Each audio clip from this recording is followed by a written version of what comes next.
Hi guys! For today's video, samahan nyo kami sa aming bukirin. So kami dadalaw ulit doon guys. So mag-aabono yung Mr.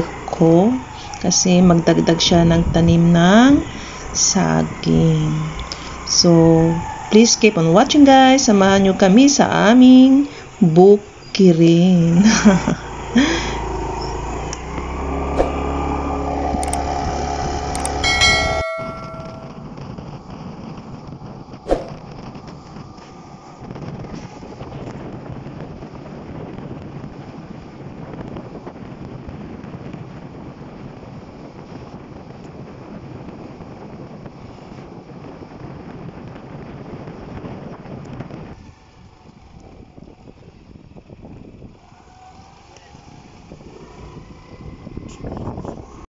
So guys, nandito na kami sa aming farm. Sa bukirin namin na may mga saging. So ayan, may bunga na oh. Ayan. Pero itong part na to ay sa pinsan niya. Yun lang. So nandito yung amin ito. Ayan.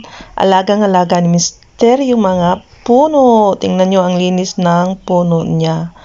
So ayan, may mga bunga na rin. Naku, ninakaw na naman. Ayan, naunahan kami magnanakaw. Ang galing, no?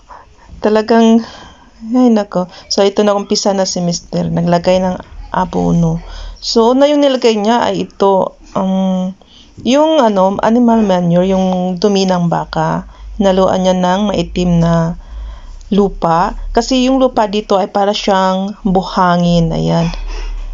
Kaya hinahaluan nila muna ng maitim na lupa tsaka may ng animal manure. So flex ko muna guys yung anahaw dito. Ang taba niya. Siguro mas matanda pa to sa akin. Pero kasing taba ko lang siya. Ayan, ang laki ng anahaw. Palm tree. Yan. So palm tree pala siya. Sinisearch ko talaga siya. So, pagkatapos niyan, paglagay ng animal manure, ito na naman yung pampataba.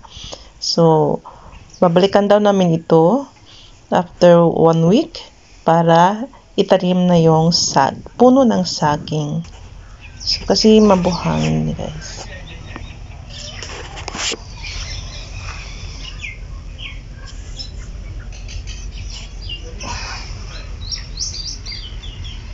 This is cow.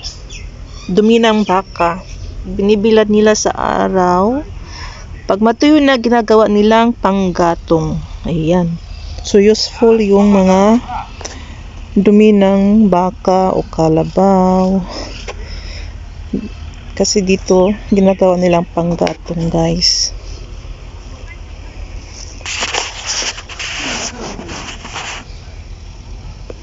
So, yun na nga kami, tapos na at uuwi na kami. At ayan, iniwanan na ako.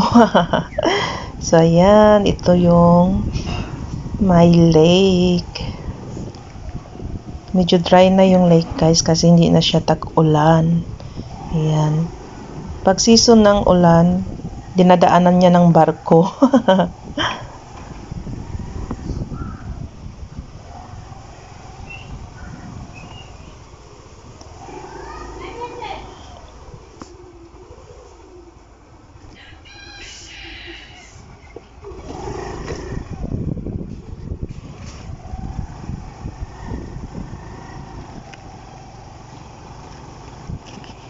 Kami nandito na sa crossing guys, papuntang bayan, papunta sa amin.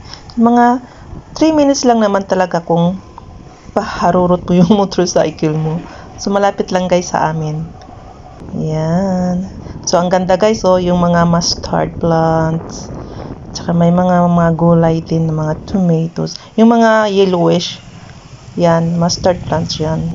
So, wala pa siyang sunflower. Yun ang hinihintay ko para ako'y mamamasyal sa kalagitnaan ng mga sunflower.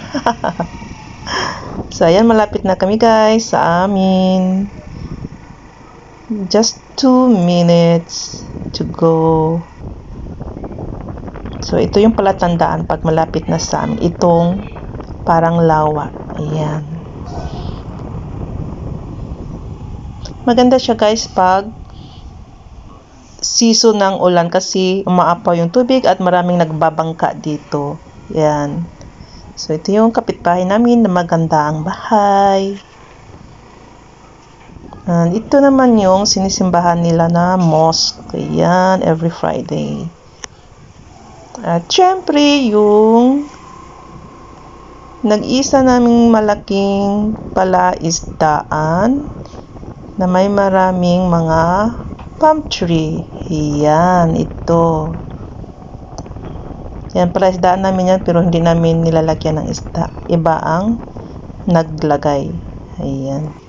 So, andito na kami guys sa tapat ng bahay namin. Ayan. So, hope you enjoy watching our video. Thanks for watching. Bye-bye. Allah Hafiz.